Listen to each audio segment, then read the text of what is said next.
Oke, halo semua. Balik lagi ke rekomendasi mingguan untuk minggu depan tanggal 21 sampai dengan tanggal 25 November. Nah, kita melihat pergerakan IHSG minggu lalu cenderung lebih masih sideways dengan range yang sama-sama saja, di mana daerah bawah mantul yang kotak hijau dan kotak merah itu daerah resistennya. Ya, ini agak turun sedikit ya. Kira-kira di sini bakal mantul. Nah, kemungkinan ya minggu depan sama lagi seperti minggu lalu. Seperti di mana kalau merah lewat ya dia naik. Kalau nggak lewat ya kemungkinan koreksi lagi ke hijau. Masih sama dikarenakan kenapa kita melihat ya asing di minggu ini IHSG sebenarnya nggak terlalu signifikan. Bahkan kalau kita lihat secara overall dalam satu minggu ya asing itu masih cenderung keluar daripada di market ya, kecenderungan asing dalam satu minggu terakhir itu keluar. Cuma memang hari Jumat kemarin ada asing yang masuk, ya, terutama di bank-bank besar. Kita melihat bahwa itu sebuah sentimen positif. Nah, karena kenaikan ini yang hari tanggal Jumat, yang hari Kamis, itu cenderung didorong oleh Gotoh. Ya. Sedangkan kalau kita perhatiin dari bank-bank besar, BCA, BRI, ya kenaikannya nggak terlalu signifikan. Mandiri, BNI, itu nggak terlalu membantu. Cuma ya overall kita melihat bahwa bank-bank besar ini sebenarnya lumayan menarik nih untuk kita pantau, terutama beberapa minggu ke depan gitu. Oke, jadi ya kita lihat kalau minggu depan bisa break ya otomatis pasti bagus untuk market kita. Nah, yang pertama minggu lalu ada rekomendasi BP ya, dimana hari Senin sempat naik dikit tapi nggak nyampe ke daerah TP, turun lagi. Selasa kita bisa dapat entry di bawah, masih selalu menarik. Nah, Rabu, Kamis, Jumat. Nah, Jumat nih sekarang kemarin nyentuh TP1, 5 TP1-nya di 154. Sempat ke 157. Ini kemarin kalau bisa close di atas 157 sebenarnya bagus banget, tapi ternyata masih belum bisa ya. Kita TP terlebih dahulu. Oke. 7 TP. Nah, yang kedua ada BBTN, di mana BBTN sebenarnya dalam satu minggu terakhir terjadi penurunan, tapi penurunannya masih nggak terlalu signifikan. Jadi overall di harga terakhir 15.15 ya masih di daerah entry-nya, belum mencapai daerah CL. Jadi kalau kalian masih punya barang ya bisa dipegang, bisa di hold gitu. Yang ketiga ada Indosat. Ya, Indosat ternyata nggak kuat naik kemarin dan malah nyentuh support kuatnya. Nah, sekarang Indosat berada di support yang kuat, di mana 6275 ini daerah yang nggak boleh di break. Karena kalau di break ada kemungkinan Indosat bisa lanjut penurunan menuju level 6000. Ya. Tapi sekarang di situasi support kuat, kalau masih punya barang silakan ditahan terlebih dahulu. Nah, ini kalau close di bawah 6275 ya prefer cabut terlebih dahulu. So ya Indosat kita CL, kemarin 6450 kita CL. Nah, yang keempat ada MPMX, di mana MPMX dari hari Senin ya, Senin dapat di bawah langsung naik ke atas. Nah, setelah itu koreksi, ini juga lagi mantul lagi ya, masih menarik karena overall ini trennya masih bagus. Cuma untuk mingguan secara target kita udah hit kemarin 1180. Dan yang terakhir ada Tins.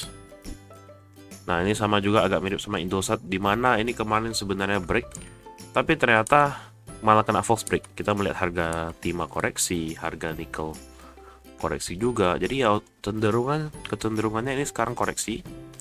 Jadi ya dihindari terlebih dahulu. Oke. Ini kemarin 1400 sudah di break, ya udah mending cabut dulu. Nanti baru tunggu lagi kapan masuknya.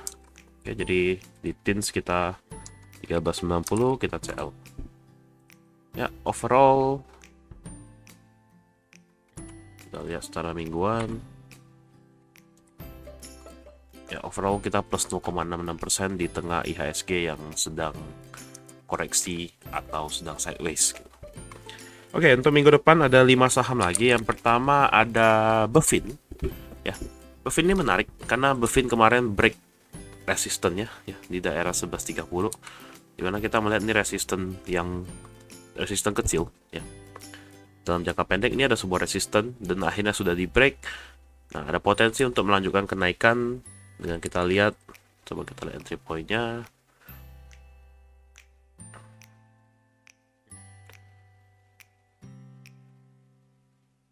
Ya di sini oke. Nah, kita coba entry Bevin.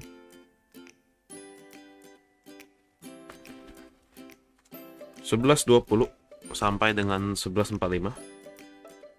Kita berharap dia ada ngekor, kita bisa dapat entry di bawah. Dengan target profit kita enter di 1200 TP1. TP2 kita enter ke 1265. Oke. Cut loss kalau dia break 1100. Jadi kita cut loss di 1095 ya.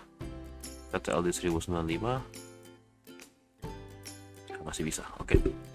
Yang kedua ada buka.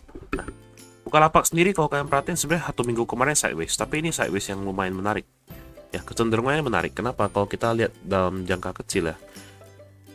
Kita lihat secara kecil sebenarnya ada sebuah symmetrical triangle. Sorry, ada ascending triangle. Ya, dimana ini kalau bisa di break closing di atas, ini ada chance menarik. Nah, tipe begini itu terjadi kemarin di sini. Kalau kalian lihat di sini tuh terjadi sebuah ascending triangle juga. Dan akhirnya di break. Ya kan? Dia lompat, dia break. Nah, ada chance Bukalapak bisa terjadi sesuatu hal yang sama. Ya, kenapa? Karena ya kita perhatiin ini sideways-nya nggak dibuangin, tapi masih dikumpulin ya. Mungkin butuh waktu. Nah, apalagi kalau bisa break 316 ini menarik. Jadi kita coba mengincar Bukalapak dengan situasi kita lihat. Nah, kita ini support bawahnya. Oke, kita entry Bukalapak di 300 sampai dengan 312. Kalau ganti kepala kita CL jadi 298 langsung CL closing. Oke, TP1 kita set. Nah, di sini ada sebuah resistance 326 dan TP2 ada di 338. Oke, yang ke tiga ada Cars. Oke, Cars sendiri menarik. Walaupun kalian perhatiin kemarin tuh sebenarnya banyak yang takut karena wah ini RUPS-nya diundur-undur, terus juga right issue-nya di cancel kan, right issue-nya diundur juga ya maksudnya. Jadi ya mungkin banyak yang fear. Cuma gue melihat nih bahwa wah ini sebenarnya masih menarik karena kalau memang terjadi sesuatu, ada masalah sesuatu, ya harusnya ini saham nggak bisa dibanting ARB gitu. Tapi ternyata nggak, masih bertahan. Dan kita lihat situasinya ada kemarin cup and handle terjadi dengan target 123. Ya so far ini masih menarik buat kita tahan gitu. Jadi atau yang masih mau entry ya ini lumayan menarik. Oke, kita coba cari entry point. Nah, ini support bawahnya 90, ya risk-nya agak gede. Kita entry di 90 sampai 95, CL di 88. Ya ini risk-nya agak gede ya. Jadi kalian harus perhati resiko kalian. Oke, kita ngincer TP. Mungkin kita juga ngincer TP agak jauh gitu.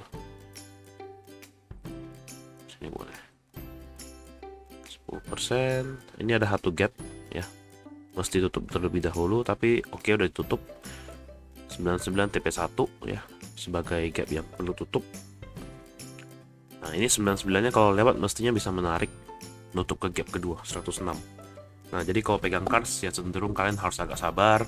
Kalian harus perhatiin bahwa wah, ini kalau mau pegang harus penuh dengan iman gitu anggapannya. Jadi nggak sembarangan beli terus langsung jual. Turun dikit gimana ya jangan terlalu panik gitu. Oke. Yang keempat ada Dewa. Ya, kita banyak saham yang agak lucu-lucu ya minggu ini karena ya kalau IHSG nggak break, kita mau mainnya LQ45, mau mainnya second line itu juga agak susah sebenarnya. Jadi kita coba cari yang saham-saham mungkin oke lah, ukuran agak kecil nggak masalah deh gitu. Oke, Dewa ini super menarik karena risknya kecil. Maksudnya risk kecil adalah dia dekat dengan support kuatnya, jadi itu menarik sebenarnya. Entry di 56 sampai 59, CL di 55, closing ya tetap kayak biasa 55 CL oke 6,5%. Dengan TP1 kita set di 63 dan TP2 di 67.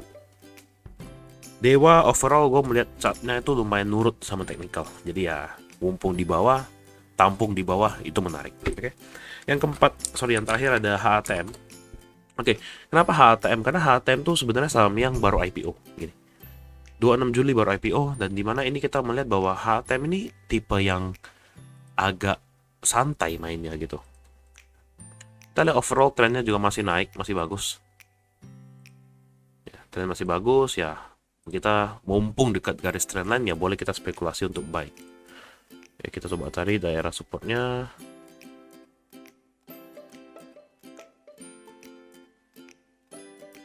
Nah, sini oke. Nah, kita entry HTM di level 392 sampai 406 dengan batas toleransi jangan sampai dia breakdown trennya ya.